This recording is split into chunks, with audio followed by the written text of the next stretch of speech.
Hello and welcome to another edition of the Purple Theory Podcast, an analytical and whimsical podcast about Big 12 football, part of Dave Campbell's Republic of Football and presented in part by Home Field Apparel. I'm your host, Parker Fleming, and I'm joined tonight, as always, by my co-host and friend, Grant McGallard, as we preview the Baylor Bears and their 2023 season. Grant, how are you this evening? Parker, I'm doing well. We are without AC in Bay City, Texas, at my current domicile. So I am finally living the dream and podcasting from my parents' attic. So after all the years and all the slander, Grant, you finally are living in your parents' basement and blogging it's great. I'm a true podcaster. Fulfilling the stereotype. Absolutely.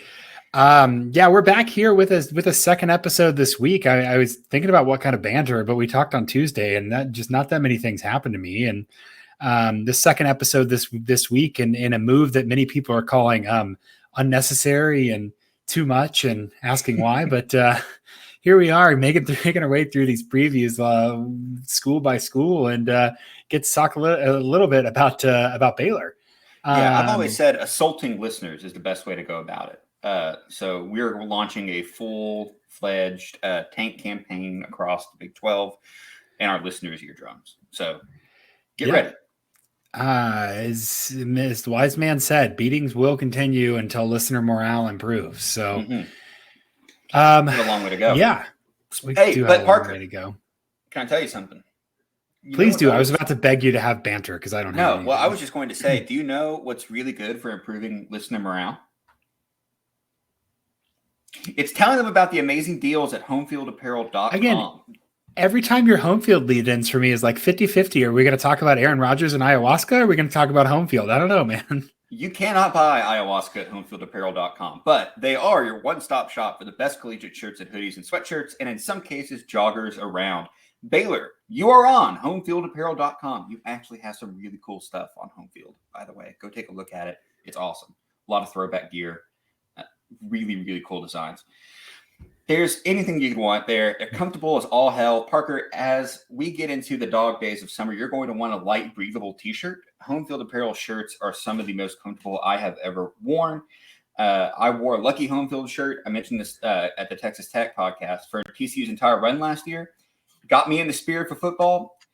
Georgia's full of freaks and monsters and golems, and Home Field does not insure against that, but they can ensure that you will stay cool and will stay comfortable and stay stylish as we hit summer. Our listeners can use the promo code DCTF for 15% off all new customers and 10% off for returning customers. Again, that's promo code DCTF at homefieldapparel.com. Thank you to Home Field for once again partnering with us and providing us with some incredibly soft t-shirts. Yeah, very, very fun. Always big fan of the good brand as it were. Grant, we've got to talk about the Baylor Bears. We've talked about Texas Tech. I kind of thought before we did that, maybe we could share. And now I don't know. I'm doing this live. I don't know if I'm actually going to be able to share, but I'm going to try. Sure. And I thought we could talk through our I thought that we could talk through our power rankings. Yeah. So can you see anything? I can. Yeah, I can see the power rankings. That's you PFF, can see the power rankings. Well, now I see PFF. No. Wait. No. What about now? Now I see the power rankings. Sick. Okay. Cool. So this is mine, and we had these starters things that we actually didn't end up using. Just doing some notes in there, but then we did notes in the Google Doc. So these are mine, and I'll show you mine. I'll show you Grant. We've done. Well, I guess I'm spoiling the Baylor one. So shoot, I got to block this out so that you guys can't see my ratings yet. But so we've done 5 teams so far. Again, ranking all of them by a specific number. And for the audio listeners here, I'll just run through it. We have quarterback is 15 points. Again, all this is out of 100. So quarterback is 15% of total. Running back is 10 points. Wide receiver is 10 points. O-line is 15 points, which gives you a total of 50 for the offense. Mm-hmm. And then on the defense, you have 15 points, 15 points for the defensive line. So the trenches in total are 30%. I like that a lot. Mm-hmm. And in true college football fashion, you have coaching is 15. So quarterback plus defense, quarterback plus trenches plus coaching and special teams is 60% of a team's rating, which I really like there. As coaching is 15. You get a linebacker is 10 points and a defensive back is 10 points and out of 10 rather. And then the coaching is out of 15. That gives you a rating out of 100. And the two stats that we've kind of come up with there is how often would you win against an average team? Just win probability. And then if your team was if your schedule was entirely just those average teams, if it's really full of average teams, what's the probability you would do with the bowl? So far I have Texas Tech at 75, followed by TCU at 71, followed by Iowa State at 69, followed by Kansas and BYU tied at 63. I'm going to block out your Baylor ratings real quick because I haven't even seen them. Wait, nobody look. Nobody look. And then there we go. And then I'll look at yours, Grant. You have TCU at 72, Texas Tech at 70.5. This is the wrong Texas Tech red and the wrong Baylor green. I'm going to fix that. Okay, fire me later. Texas Tech at 70.5. Then you have BYU at 68, Kansas at 64, and Iowa State all the way down at 59. We'll see how the depths go for Iowa State. So, just a nice little comparison. We had somebody ask on Twitter about the rankings and keeping track and everything, and I figured this would be a nice way to just kind of pull them up, and then we'll try to tweet out screenshots and stuff. I get busy and forget about stuff, but so far, I think this is good.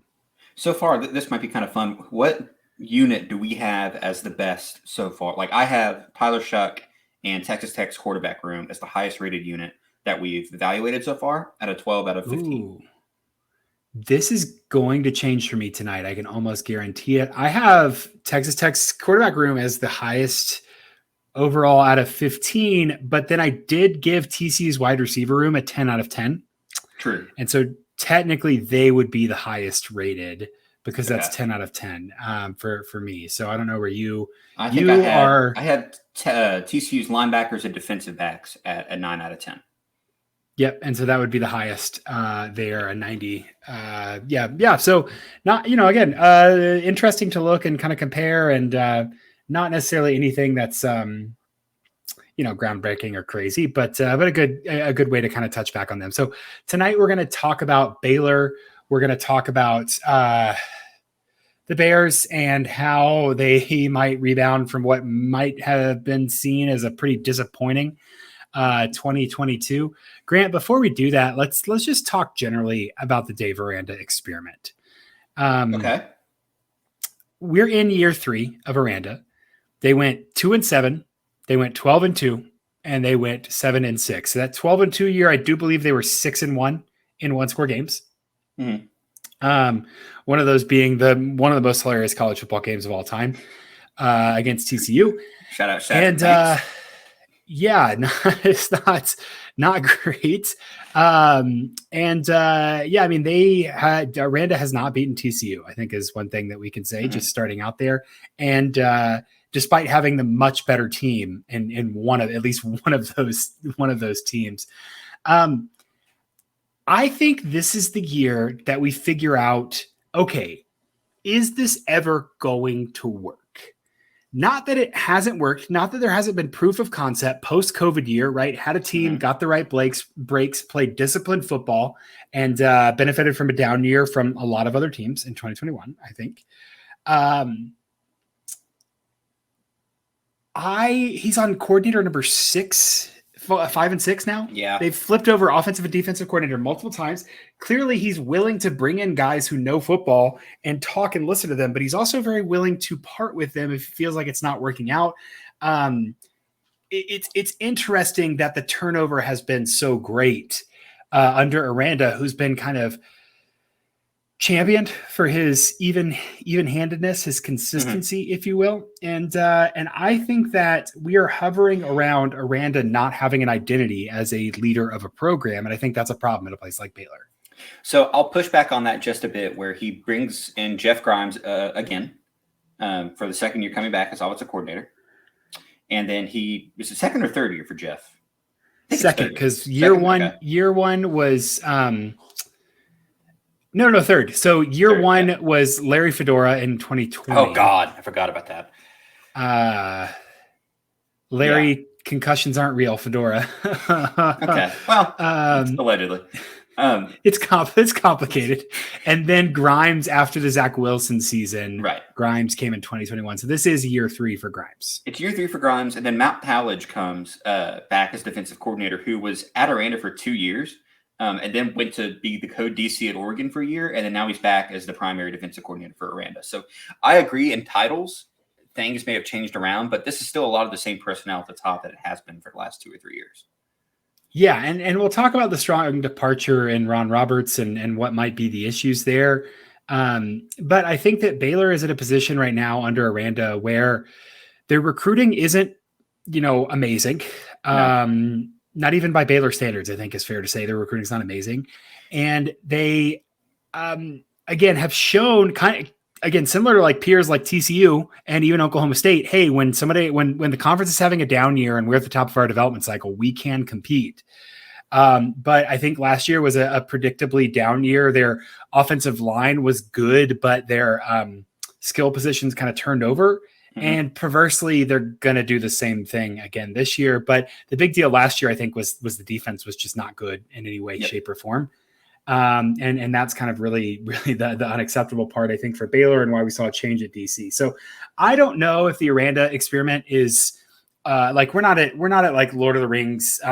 This quest is on the edge of the knife kind of stuff yet. But we're talking about like, hey, if they can't put together like a solid 8-4 or 9-3 this year, we're looking at like, all right, what is Baylor's new long-term equilibrium really going to be? Yeah, it might be Grimes kind of getting the boot. It was funny when we were doing research for this podcast. I saw 2 articles when I, just Googled Jeff Grimes just to get his history and bring up some, stats and stuff like that. The first 2 articles I saw were both in Sports Illustrated, the Zombie Sports Illustrated. The first one was in May 2022. Baylor OC Jeff Grimes is Broyles Award favorite. And then the next one I saw was from November 22, and it was, is it time for Baylor to move on from Jeff Grimes? And I just thought that was very, very fun. They were like, I don't really like being the one who's like, I'm not going to tweet this out, I don't think, but I never was the one to be like, oh, look at how right we were about this stuff. But I think there's 2 things that we brought up and kind of looked into was the BYU splits before and after Jeff Grimes kind of went up into the booth and got off the sideline. And we saw that like BYU's offense got dramatically better when Grimes was less involved. Factually, just objectively, that's what happened. And 2, we talked about last year, like they lost 75% of their targets and 75% of their non-quarterback rushing attempts. I personally got a lot of flack about saying their ceiling was 8 wins, but like, I feel like that was pretty good, pretty on the nose for what was going to happen. And Baylor is a place that a lot of people like to be perpetually optimistic about. And I think it's just important to remember, like, Big 12 development cycles apply here. And even though they were bad last year, it doesn't mean they're automatically going to be good this year because their development is still a little weird on both sides of the ball. Yeah, go ahead. Yeah, I just think that I can't talk today. The perpetual optimism around Baylor is interesting considering the history of the school and how just dismal they were before Art got there. But then you look, even after Broyles left, Jim Grobe went 7-6 in a caretaker role. Matt Rule. Jim Grobe went 6-0 and then 1-6. And then yeah, right. So not a whole lot of optimism there. But Matt Rule, okay, you start 1-11, then he goes 7-6, 11-3. He takes the Panthers job. Aranda starts bad, 2-7, but then they rebound and it's 12-2. So I don't know if it's perpetual optimism or just optimism that eventually things are going to bounce. And this is a year where they need to bounce. Yep. And in a way that it's not, the economist in me wants to talk about the dead cat bounce, right? You throw a dead cat out of the window, right, it's going to bounce. And what are we doing here?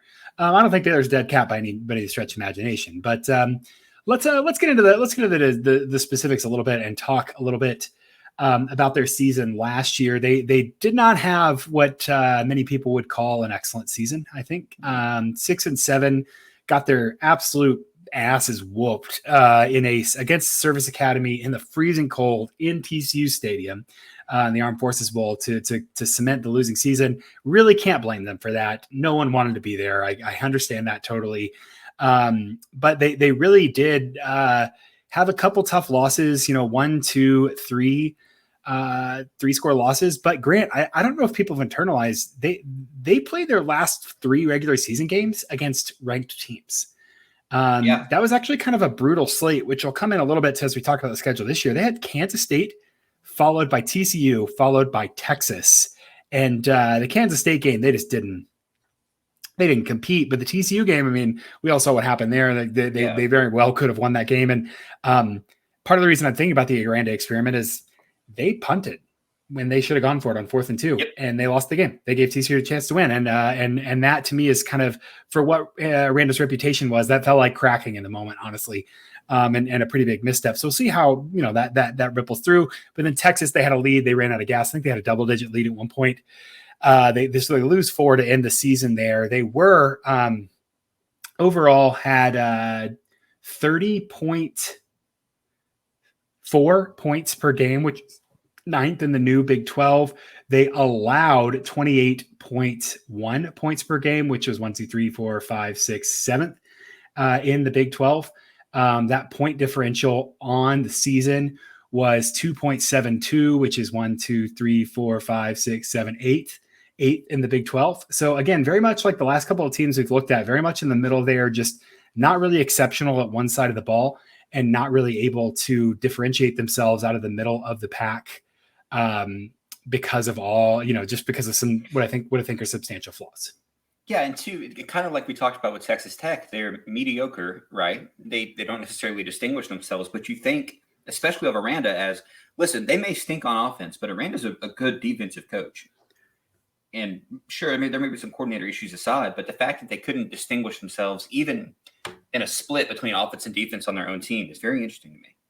I'll get in. Well, and in fact, I think that like their offense was actually better than they expected it to be. And the defense just absolutely fell off, which is crazy given the hype they had. But again, they lost. I mean, Jalen Petries don't grow on trees, right? I think we said that about Tyree Wilson's, but that's true. If there was a farm where both of those players kind of grew, I think someone could make a lot of money getting them into IMG Academy and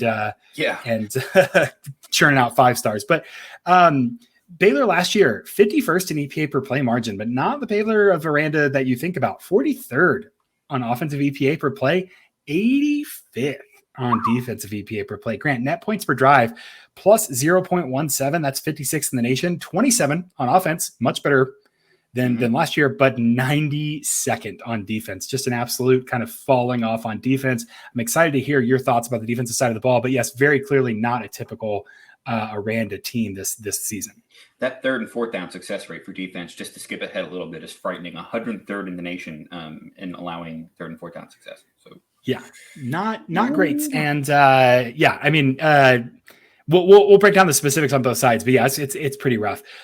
Before we get there, let's talk about before we get to the sides of the unit. Already at 18 minutes. Shoot, we're going long already. All right, yeah. Let's talk to me about recruiting, and let's lock in here. Yeah. So you mentioned that earlier. Baylor's not been recruiting up to Baylor standards this year. 2023, the composite rating is actually the highest it's been since 2018.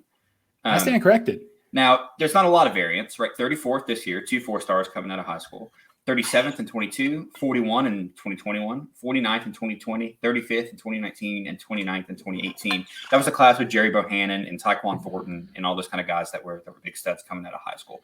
The big story this year is that they lose out on, is it Austin Novosad, who flipped to Oregon at the last minute. He was a number 9 quarterback. Novosad.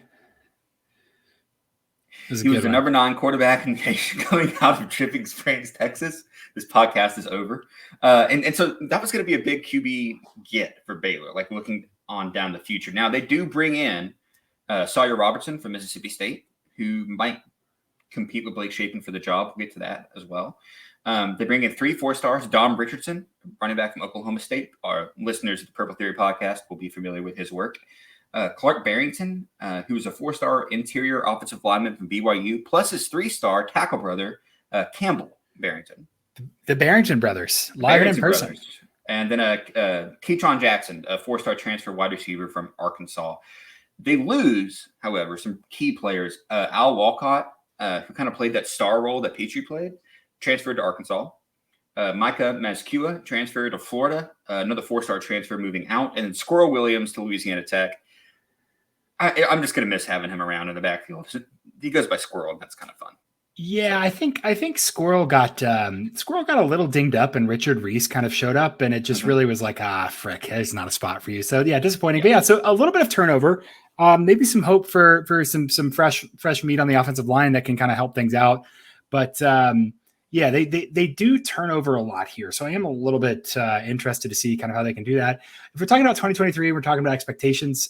Circa has them minus 120 at over 7 when they opened. I don't know where that's moved since then. But so that win total is 7, and they're expected to go slightly over. FPI has them 5th in the Big 12 at 10.7 points, but better than average team. SP Plus has them 5th in the Big 12 and 32nd overall, 30th on offense, 47th on defense, which 47th on defense would be a pretty big leap from kind of where they were last year in terms of those efficiency numbers. So almost as many questions about Baylor this year as there were last year, frankly. Yeah, and different questions too, at different position groups. But the question is still like, is there enough depth to fulfill the goal of what Aranda wants to do on both sides of the ball? Speaking of sides of the ball, Parker, let's not beat around the bush. Talk me through, help me talk about Jeff Grimes's reliably violent offense. Yeah, so we talked about this a little bit with BYU, and they do run similar offenses. I liked a quote the other day from Grimes where he said he quote tweeted something, one of those like, you know how those Twitter accounts will do like the influencer bro kind of threads, and they'll say like, this weird trick, follow for more or whatever. So people are doing that with like football plays, and Jeff Grimes just quote tweeted one of those, and he's like, I never call anything inside or outside zone, so this is wrong. And so I just appreciated that he had time on his hands to be like, no, this is not what we do, because they do call it a wide zone. They'll run it in, they'll run it out.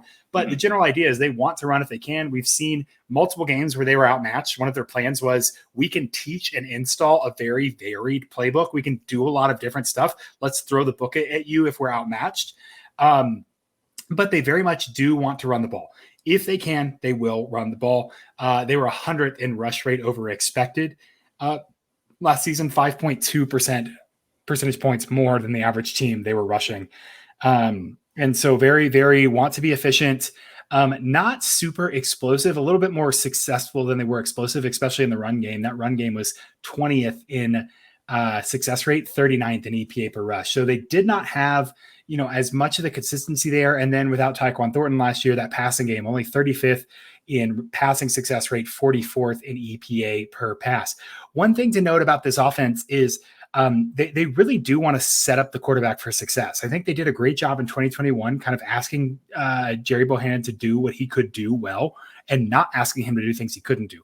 Last year, especially the BYU game, I think Blake Shapen had like 4 passes in the second half of that BYU game that went to overtime. They were just scared to trust him. And I understand that. I understand why you might be, but it did feel like that they did a bad job of setting up the quarterback well. You're going to see a lot of double slants. You're going to see a lot of wide zone. You're going to see a lot of play action out of this unit. We'll see if with the offensive line turnover, if they can, protect well enough to run play action. And see what they can do with RPO stuff with kind of Blake Shapen there back again. But generally, you're going to see the same kind of wide zone play action, run while we can, and then try to hit the big play that we've seen out of Baylor the last couple of years. I think there's a couple key questions that this unit faces. And I mentioned this earlier. Last year, they kept the offensive line, but they turned over the skill core. This year, it's the opposite. So how do you take a step forward when the pendulum keeps swinging, right? It's not like, oh, we're going to get a little better. It's like, oh, this whole unit is flipped over. So I think that's a little rough for them. Can Shapen take a step is something that's really on my mind. I'm so sympathetic to quarterbacks. I think it's very rare that I look at quarterback and be like, he's garbage. Because development, like these guys are past a certain threshold of talent. They are raw and they can develop. My question is, Shapen won a quarterback battle last year and then basically got flamed the entire season for not being good enough. And I don't really know if it was his fault. We can talk about that. But this year, he's got a real quarterback battle and he won it. But I mean, that's going to be looming in the background, dude. That dude didn't transfer down from the SEC to not play. Like, I don't know. Well, so we'll talk about kind of what they did there and all that. Can Shapen take a step kind of with someone in his rearview mirror? The third and the fourth are questions, I think, from last year as well. Consistency and sticking to principles. I think that 4th down in my mind, the Baylor game, the TCU game, I don't want to overstate its importance, but I think it is really important to say, like, Aranda's a little bit worried about stuff. If because that's one of those, Grant, you go for fourth down, I think it was your own 28 or something. You go for 4th and 2 on your own 28 with under a minute left, and TCU kicks field goal and wins, you might get fired. Like legitimately, it's weird, right? But you lost anyway because you did, and you punted and you gave them the ball back. So like it's kind of like Aranda wasn't known for a guy who was going to try to lose the right way. And it really felt like against TCU try to lose the right way. So I'm worried about as they stress test, if they don't take a step forward, can he kind of hold things together, especially on the offensive side of the ball? Can they continue to be aggressive even when stuff is not going their way? Joey McGuire would have Leroy Jenkins the hell out of that 4th down. Like he would have thrown like he would have ran mesh or something. Like he would have tried to go for it. Joey McGuire is like he's like what's his name? Aaron Eckhart and Batman, the Two-Face, where he's just like flipping a coin. Joey McGuire just flips a coin. He's like, go for it. Go for it. Yeah, what the heck? And Gus Johnson. It's a weighted coin. But Baylor goes for it a lot too, and Baylor's a little less coy about like running it on 2nd down so that they can get 4th and manageable. Lastly, again, the last time that we've seen Baylor have a successful offense, they had an absolute bowling ball, XFL legend, leading XFL rusher, Abram Smith, and Tyquan Thornton, who is as fast a downfield threat as you're going to see, and is super easy for Jerry Bohannon to just chuck it and find the guy open downfield, right? So like, how are they going to move forward without kind of that clear recipe? They've got some interesting personnel, but let's dive into the quarterback. I'm talking way too much on the offensive side of the ball. I will try to go faster here hold on. I'm not going to talk faster, Grant. We're just going to get through the material better. Hey, so as John Wooden said, be quick, but don't hurry.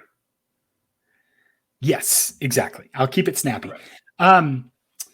Shapen's the quarterback. He won the battle in the spring, which is great. But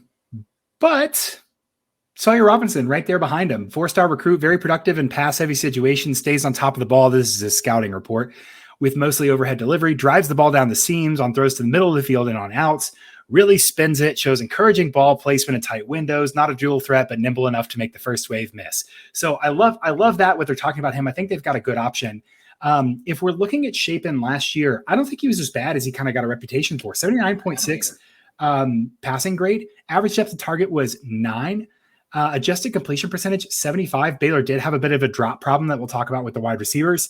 18.9 pressure to sack ratio is not amazing, but it could be worse. I think he can improve on that. He's a little touch and go with his feet in the pocket, a little happy feet, I think is how an old school football guy would kind of talk about that.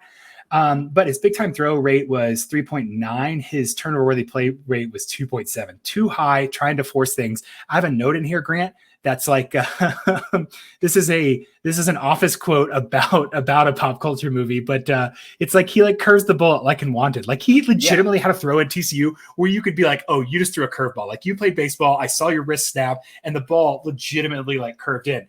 It was amazing. And so I think there's some really interesting talent there. So I'm interested in Shapen, but I am worried about his ability to kind of consistently be there downfield. If you look at kind of pressure, really, really big fall off under pressure, 48% completion compared to 68% completion. His passing grade falls from 88.9 and kept clean, which I like a clean pocket. I like that. But 48.6 under pressure. The offensive line is going to get worse. What are we doing here? The play action splits, I think he was not as good on, or he's a little bit better on play action, which is, what you'd expect, but not substantially. 65.8% completion on play action, 63.3 on no play action. Lastly, deep ball completion percentage, Grant, 85.9 passing grade, but only 31.7 completion grade. So I'm willing to say that the grading there is probably not appropriately divvying the credit between the responsibility between what's going on. There's something off there in the deep game is kind of how I frame that. So can Robertson come in and be great? Yes. Is Blake Shapen good enough? I think so. I think he's got a lot of athleticism, a lot of talent, and with another year in the system, and with maybe an offseason of them learning how to not pretend that he's Jerry Bohannon, I think they could ask him to do things he's good at. He's got really, really nice touch. I think they have two guys here who could come in and start and be better, one of the better quarterbacks in the league. Completely agree. I have this as a 12. I think you do too. I think Shapen's earned the role. Yes, absolutely. Yeah. Grant, I'm going Oh yeah, I'm going 12. I thought I had 13, but that was Texas Tech last week. Yes. Okay. I love that. I love that comparison. That's great. I'm going to go 12 here as well. Two guys who could start, two guys with a high ceiling. And the system's very quarterback friendly. I like this room. I do too. A room I don't like quite as much, although I am excited for running back Parker. Yeah, I initially had this at a 9 because I just love Richard Reese, but then I was like, Don Richardson, dang it. And so I got it down to 7. I think this is one of the weirdest transfers. Yeah. In college. I'm so interested by this. I don't understand it. Maybe there's like a great idea. Maybe it's going to work. I don't think Tom Richardson was very good between the tackles. And I think that Baylor was very bad between the tackles. So if you're going to bring in a guy, I don't know, it feels like a weird mix, but Dom Richardson, a solid running back from Oklahoma State, a talented guy, really didn't feel, I think a lot of Oklahoma State's problem in the run game last year was like, Dom Richardson is just a guy. He's not a dude. Mm-hmm. And Baylor doesn't necessarily need a dude. Maybe they just need a guy that can take some carries and get in some situations. But I'm a little skeptical that he raises the ceiling very much. Maybe you get some thunder and lightning with him and Richard Reese. I think that's how they're going to try to do it. Richard Reese ended up leading the team in attempts last year, 189 out of nowhere, freshman, right? 5.1 yards per attempt, 14 touchdowns, 0 fumbles. Grant, 86.8 rushing grade. And he's kind of a little guy, 2.79 yards of contact, yards after contact, 31 rushes of 10 plus yards on 189 attempts. So it's about 1 in 6. That's not bad.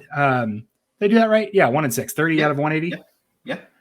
And so I think, again, RIP Squirrel. Hope he goes to Louisiana Tech and is hilarious in Sonny Cumbie's offense. But I think that they really fell off last year because they didn't have the automatic get out of jail free card that was Abram Smith. I think that absolutely helped. And frankly, if we're talking about rushing, Jerry Bohannon's legs, for everything that Jerry Bohannon was good at or bad at, the dude was so athletic. He could just take off. And so I don't think they had that well in 2021. I don't even think the run game was as good getting them a lead as it was preserving a lead. And then last year with a couple of blown leads, you have to wonder, they couldn't run the ball well. They couldn't really control the game script. Will they be able to do that again this year? I don't know. I don't know that Dom Richards inspires me very much. So I'm going to go 7 out of 10 here.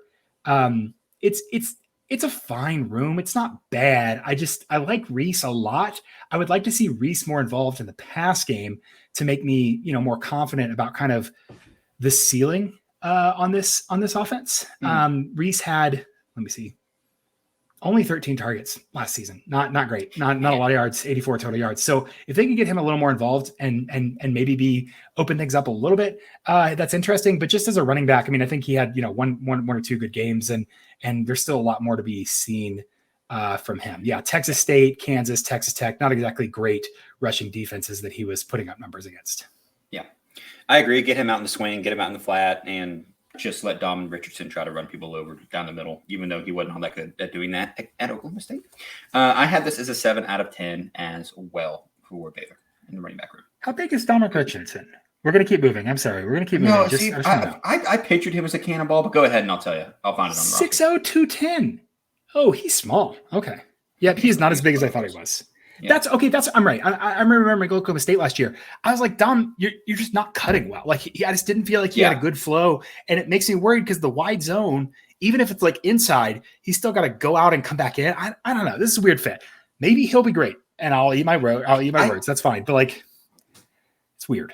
I think this is closer to a 9 than it is a 6 for me. If Reese really takes off and Richardson is a interesting okay backup, I think it's a very high ceiling 7.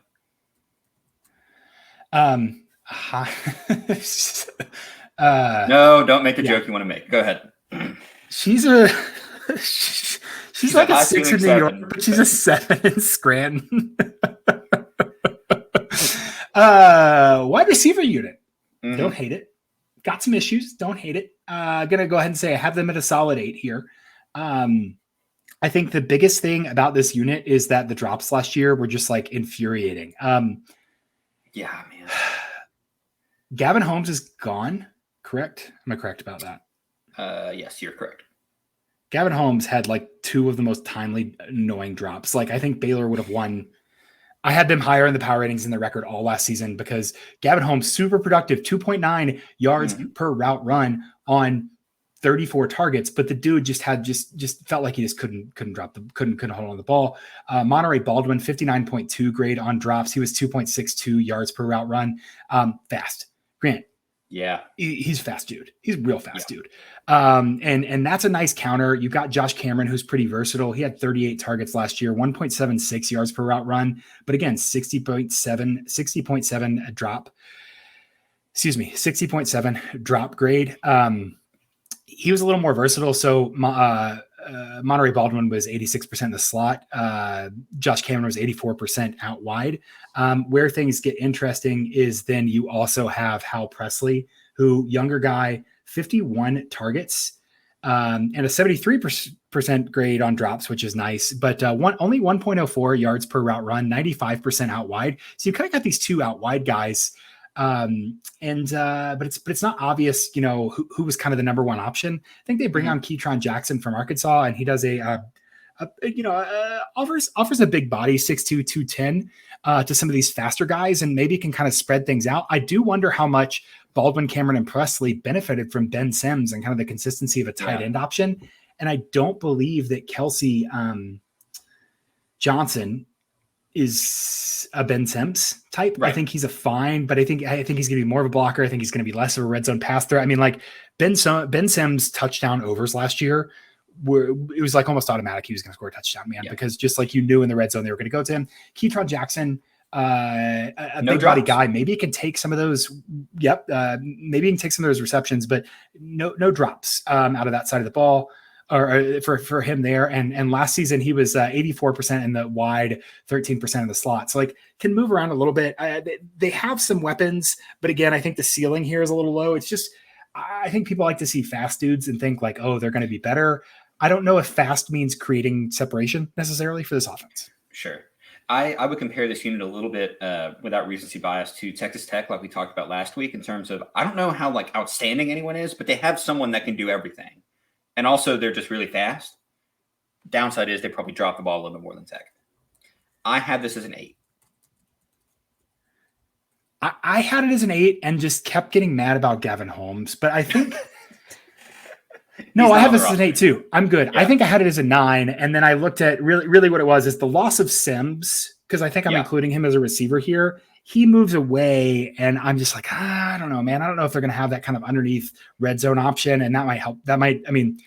You get some of these little guys in the red zone, they're going to get covered up. Is Keytron Jackson going to be the big body they can go to? I don't know. We'll see. Yep. Kelsey Johnson had a couple interesting red zone touchdowns, but it's a good unit. 8, one of the better units. Looking at where we have the rest of the Big 12, I mean, that's second behind TCU. I feel good about that. Better than Texas Tech, right? 100%. I'm right there with you. Let's go to the offensive line really quick. I know we're going really long again here, and I'll stop apologizing for that. But they bring man. So if I'm doing this right and I'm reading who's here and who's gone, you're losing top 3 in terms of blocking snaps. Connor Galvin gone, Jacob Gall gone, Micah Mazkua gone, Grant Miller gone. Gavin Byers is your lone holdout, and Grant, he had some issues. Is going to play. Yeah, this is like damning with faint praise. Grant, I think he's going to be a much better guard this year than he was a tackle last year. I don't think he was necessarily bad, but he was on a good unit and got hit. They're not going to have tackle. He's not going to play tackle. You've got the Barrington brothers come in. You've got a couple younger guys who might hop up. I think if you look at like pressures, especially for, excuse me, you look at pressures for Shapen. I mean, he was only pressured on 27% of his dropbacks. Like they did really well last year. And they're going to turn over a lot this year. And, Grimes has had some, and what's his name? Who's the OL coach? Mateos, maybe? Sure. Is he one of them might be a bad dude. I don't remember. I can't police everything here, but I don't actually care that much. But I'm just saying, I can't remember. It's like they wanted to hire a guy, but then it fell through. And then this guy. So I think it's Mateos. But good O-line coach and have some development. But this is going to be the first kind of show me year, right? Like 3 years in, you basically had your starters the last 2 years. You're bringing in 2 transfers. Can you shore up enough to get those reps? I think this is a 9 out of 15. I think this is again, you just turn over a lot, man. And that's how things go in the Big 12. And the skill talent's going to be good enough to kind of help them a little bit, but I don't know if they'll be able to breathe long enough to kind of reach their offensive ceiling. This is, like I said, with Texas Tech, again, limiting factor of the offense here is the offensive line. I think Mascoa leaving really, really hampers this offensive line. If you need the Barrington brothers to save you as immediate transfers, both of them, hey, that's a cool storyline. I'm excited to watch it, but also I have this unit as an 8. I think they're going to be pretty stinky. So just to wrap up on the offense, I have we need a little more consistency out of Blake Shapen. What could go wrong?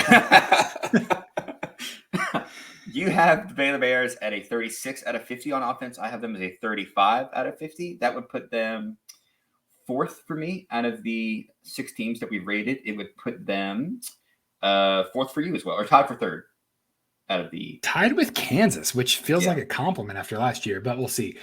Yeah. So that's there.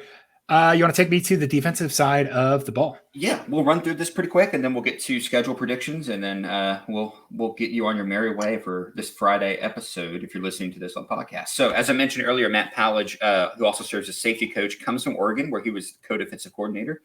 He was safeties coach and special teams under Aranda at Baylor for 2 years before that. To quote Dave Aranda, Matt is an elite defensive mind who has a great understanding of our system on and off the field. I think, Parker, this is sort of, as we talked about at the beginning, a return to what Aranda wants to do and those fundamental concepts that he's been switching in and out of so much. I think that familiarity with Aranda's system is going to be key. All right, let's play this game. What do you call it? Is it a 3-3-5? Is it a augmented 3-4? What do you call Aranda's system? I think I call this more of a 3-5 than I do. Okay. Than I do Texas Tech, like the legitimate, because they're not doing as much disguising. They're doing a lot more like it's not quite pattern matching because 3-5 is not pattern matching, but like they're doing a little bit more of like we're going to line up in a certain way if you line up in a certain way. And Texas Tech more is like, oh, I'm silly, where am I? And so I don't think this is that gimmicky. Okay. I should also say, if you want to learn more about this, go listen to the interview we did, the episode we did with Cody Alexander at Match Quarters. It's somewhere back in our archives. We went through the Aranda defense. It's fantastic. They need a stud holding down that star role. Whether you want to classify that role as a crashing linebacker or a floating safety or a run stopper, because they pretty much do it all, depending on the play. Jalen Peachy was a clear example of that, but Al Walcott was really good at it last year. He co-led the team in tackles with 59 from that kind of hybrid linebacker safety position. He's now an Arkansas Razorback. Baylor needs better production up front. Siaki Ika was the lone first-team All-Big 12 selection on defense last year for Baylor. He's now a Cleveland Brown. Dylan Doyle was the lone second-team defensive player for Baylor. He transferred out, I believe, or got an XFL contract, one of the two. I think it's the XFL. So 2 key questions here. The line has to improve, period, point blank. In this Aranda system, they're going to, like, those 3 guys up front. And I included in my kind of write-up here, I included the jack role in there just because I think they play closer to the line of scrimmage, even if it is maybe more of a true 3-3-5. Who fills in for Doyle and who fills in for Walcott? Those are the 2 main kind of areas where they're going to have to improve. So, go into the defensive line, Parker. Spoiler: this I am curious to hear why you have this unit rated where you do. So, Ika's a big name that's no longer on this roster. Okay, they do return a lot of talent up front. TJ Franklin, Gabe Hall both return, as does Garmin Randolph, who plays that jack role. He was pretty good last year. He had an 83.1 tackle grade. And I should mention that for all the good that Siaki Ika did, his tackle grade was like a 26.1. He was not. Yeah, he's one of those he's one of those no stats guys, and I also think that like him and Player got much ado and didn't necessarily deliver on it. Player also not on the roster anymore. Neither is Chidi Ogbanyana either. I think that's 3 NFL guys. Yeah, but 3 NFL guys, but all 3 basically playing nose tackle, or at least that's where they were lined up there at the depth chart. Franklin's overall grade was a 67. Hall's was a 70. That's got to get better if this defense is going to get better. It was a really curious recruiting cycle. They didn't bring in any like high-level high school defensive linemen, which makes me think they're going to try to go to the portal. They do bring in Trevin Maye coming in from Oregon who could help at edge. Maybe you shift Hall to nose here. I think that hole at nose is going to be gaping. Randolph, Franklin, and Hall should take some steps forward, and the Bears will be, they'll be hard tackling. But I had this as a 12 out of 15. I don't know. I had it as 11, and then I saw your rating and bumped it up 1 just because I was afraid I missed something. I have it as a 14 because I think Gabe Hall and TJ Franklin are two of the best defensive linemen in the league. And then you only have to have one other guy there. And if Fair, you look fair. at like who's coming back, you got like Randolph and Jackson are going to be around there, plus the transfer. Like, I think they're fine. Okay. I think that, yeah, they are going to have to a little bit like, I wonder, I wish we don't have alignment for, yeah, here we do. Okay. Nope, it's just D-line alignment. A gap. I'm sorry, this is bad. This is bad TV. I'm looking at PFF defensive alignment snap outs. They do have it. Yeah. Gabe Hall played 26 snaps in the A gap. Nobody else played at all. So that's not a lot, but that is some. I don't know if he'll do it like consistently, but like on late downs, they can rotate him in and bring in a couple edge guys and he can be sufficiently disruptive. I like this unit. I think this unit is like so much better than the other units, which is going to help the cornerback situation, which I think is pretty bad. But yeah, I think between Hall and Franklin and kind of their versatility, you got a couple guys who can run the edge. If they're a little leaner than they were last year, maybe not as stout physically, but much more athletic, much more harder to defend. I think this is a pretty good good unit. This is one of the best units. Okay. Yeah. I listen. Well, I really like Gabe Hall. I'm excited to see what he does because I do think he's a little bit versatile. So moving to linebackers. Again, I moved Jack down to the front, and because I can, and this is my podcast, I'm throwing Star into the linebacker group because it's a hybrid. So also, I'm trying to balance out the points. Because otherwise, it would have gotten pretty dicey there for some of these units on Baylor's defense. Replacing Dylan Doyle is going to be the issue. I think the staff, from what I could tell from last year, likes Tyrone Brown. He played 183 snaps last year as a redshirt freshman, made 16 tackles. So he could kind of slip into that role as a redshirt sophomore. Matt Jones, who, thank you, is the clear returning Jacksonville Jaguars and Arkansas Razorbacks dual sport legend. Matt Jones. Also Houston rapper, Matt Jones.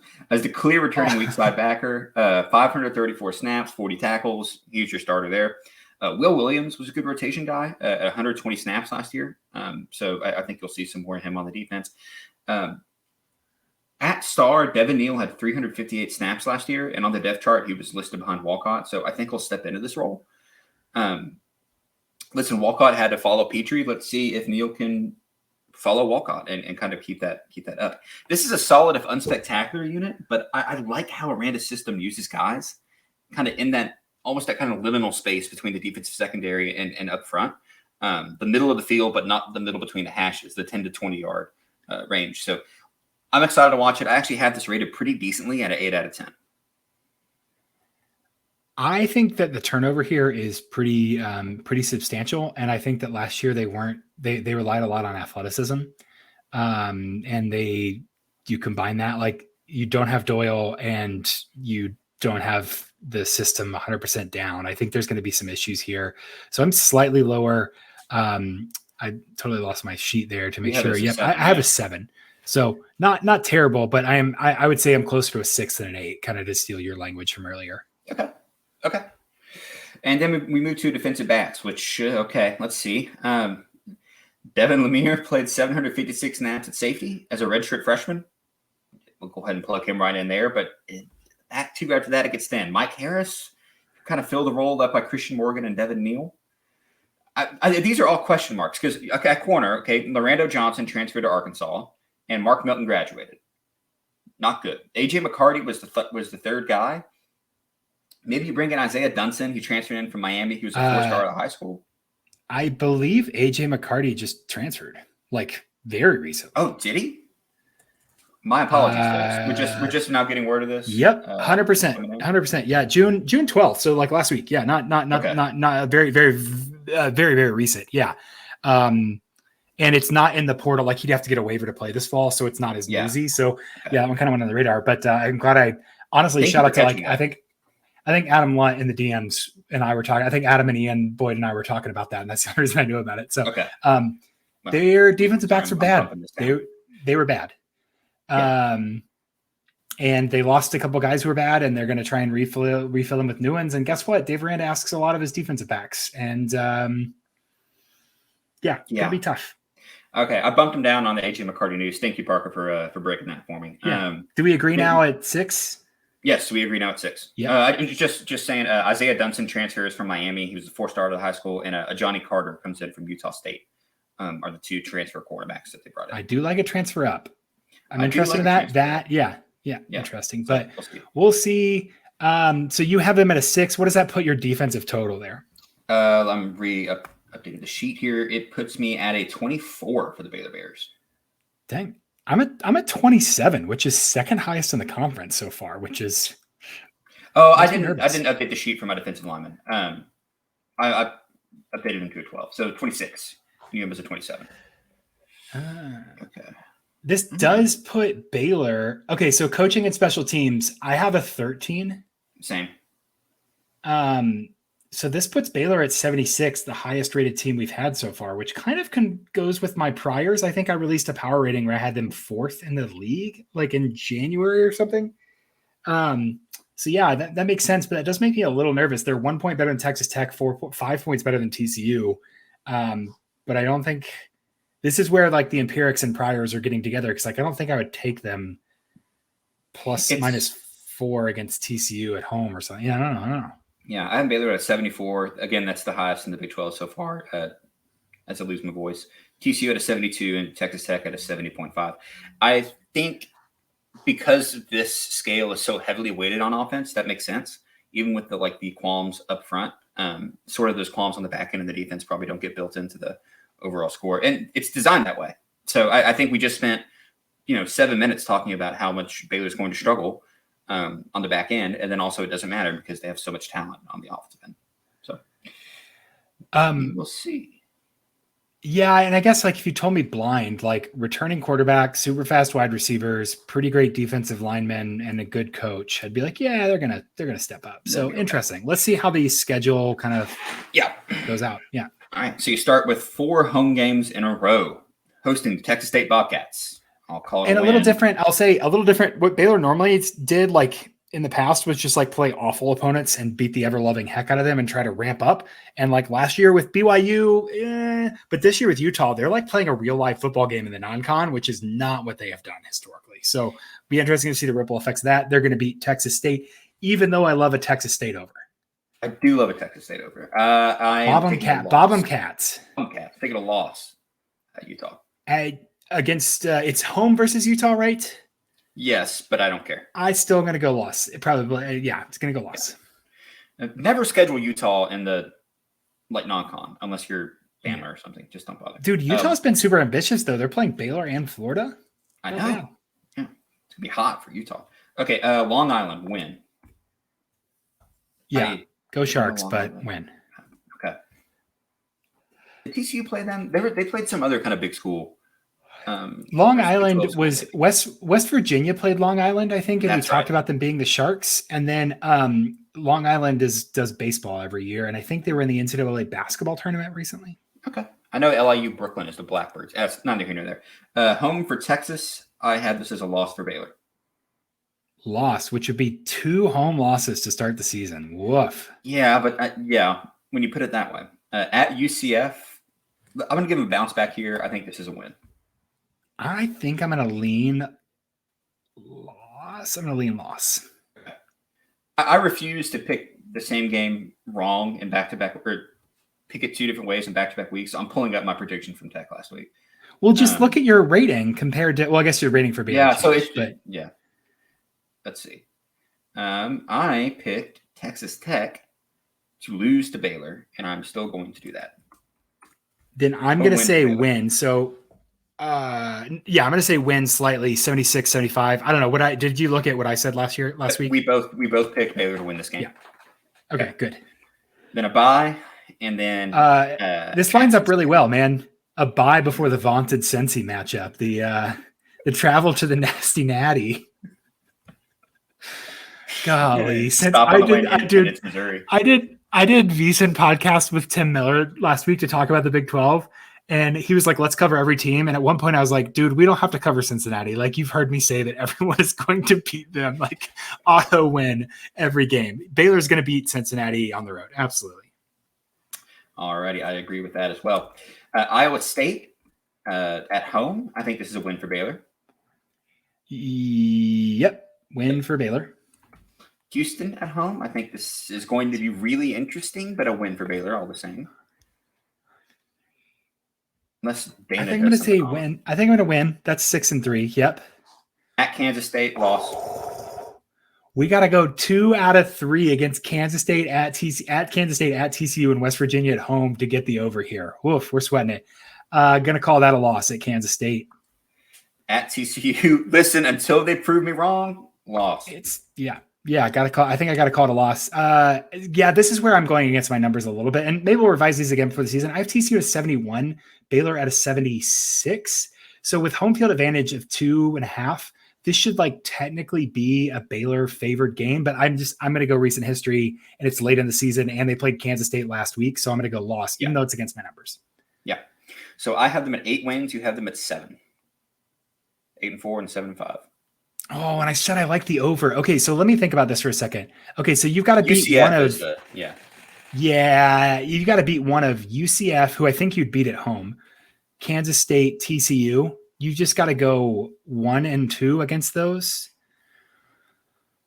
That Utah and the non-con hurts, man. If it's a 6.5, I think you can get a 6.5 for Baylor somewhere. I'd go over, but a 7.5, I wouldn't go over. 7, you get the push, whatever. Not that you want to bet to push, but I want to look at Kansas State. We're not playing that game. I don't know. Yeah. I'm not going to look at Kansas State's schedule, but let's think about that when we get to Kansas State. Because at least in my sort of prediction here, Baylor will have 1, 2, 3, 4, 5 wins on the hop plus a bye in the middle. And if Kansas State has a hard game before Baylor, I could see Baylor taking the Kansas State game. Yeah. Let's do it. We got 2 seconds here. And while you're you want to randomize who we're going to get next week? Yes, I do. Thank you for that. Okay, so while I'm doing this, you're doing that. Kansas State has, if it is Kansas State, that would be serendipitous. That'd be funny. Kansas State goes to Texas the week before Baylor. Okay. That's spicy. That game is much more interesting. Okay, fun. Very fun. All right, so who do we got left? Need Houston. Need UCF. We need Oklahoma State. And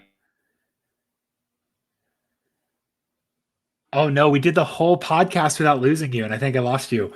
I think I'm insulting somebody by forgetting them to include them in the randomizer. No, there we go. Found it back. West Virginia. Got it. Okay. We are randomizing, and it is UCF. Oh, I like that. All right, UCF next week. Go Knights. The second of the new Big 12 teams. Yeah. Okay, that'll be fun. Interesting to look at. Old Gus Miles on.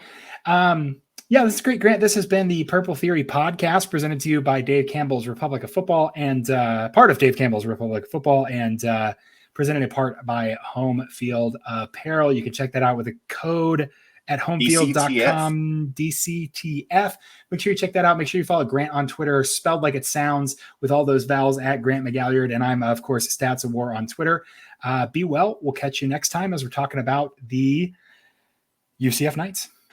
Adios.